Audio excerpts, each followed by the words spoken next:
Hey everyone, and welcome. Today we're diving into something that I know keeps a lot of cloud architects up at night, trying to get a handle on those wild, unpredictable costs of data platforms on Azure.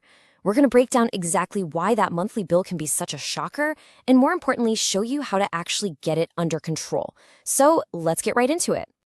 Does this sound familiar to you? You've built this incredibly powerful, amazing data solution, but then the bill arrives. And oof, it is a shocker. We call this cloud bill shock, and it's a super common pain point.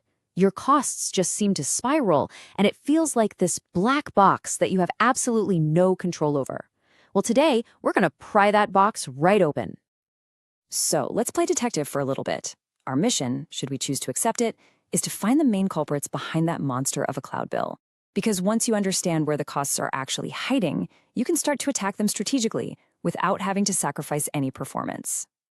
You know, the core idea here is actually surprisingly simple. The best way to think about it is like your electricity bill at home. I mean, you wouldn't leave every single light and appliance on 24/7, right? Of course not. That same exact logic applies to the cloud.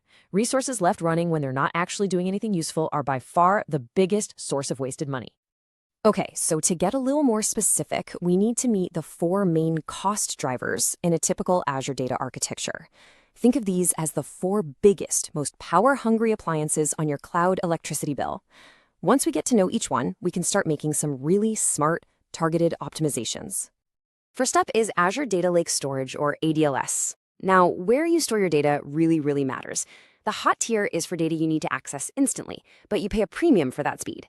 Then there's Cool, for data you don't touch as often, and Archive, which is incredibly cheap, but fair warning, it can take hours to get your data back.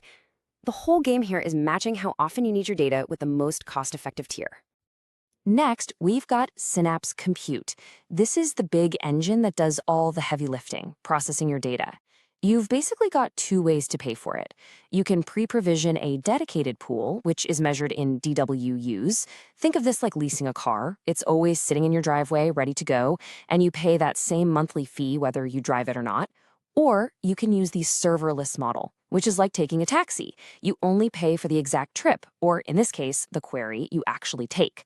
As you can imagine, that choice has huge cost implications. And then there are Databricks clusters. These are the absolute powerhouses for your really complex analytics and AI jobs. But here's the crucial thing you have to remember. An idle cluster costs you money. If that cluster is turned on, the meter is running. It doesn't care if it's running a massive AI model or just sitting there doing absolutely nothing. You're paying. And finally, we have the silent killer of so many budgets, data movement. Every single time you transfer data between different Azure regions, say from a data center in the US to one in Europe, or you pull data out of Azure altogether, you get hit with what are called network egress fees. And trust me, these can add up insanely fast if your architecture isn't designed to keep your data and your compute resources close together. All right, enough theory. Let's make this really concrete with a little case study I like to call the overspender. This is a classic textbook example of an architecture that, yeah, it works, but it costs a ridiculously high amount of money. It's basically a perfect blueprint for what not to do. I mean, look at this setup. It makes basically every common mistake in the book. They're keeping old, dusty data that's rarely ever used in the most expensive storage tier possible. Their Synapse pool is provisioned for peak capacity, 24/7, even though it's only really busy for a couple of hours a day. They have a Databricks cluster running all day and all night just to run one little job. And to top it all off, they're constantly shipping data back and forth across the Atlantic, racking up those egress fees. It's a perfect storm of bad decisions. But, and this is the important part, here's the good news. This situation is completely 100% fixable. So let's move on to the tune-up and see exactly how we can transform this super expensive architecture into a lean, mean, cost-efficient machine. Okay, check this out. The transformation is like night and day.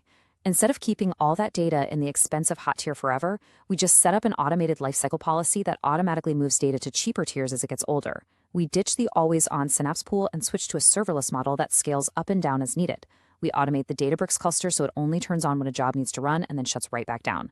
And finally, we co-locate the data and the compute in the same region to completely eliminate those network fees. These are simple changes, but they have a massive impact on the bottom line. And this really gets to the absolute heart of the matter. This isn't about being cheap for the sake of being cheap. It's about being smart. It's about architecting for value, making sure every single dollar you spend is actively working for you and driving business outcomes, not just paying for a bunch of idle resources. So, to wrap this all up, let's just distill everything we've talked about into 5 super clear, actionable rules. Think of this as your personal blueprint for building cost-efficient data platforms right from day one.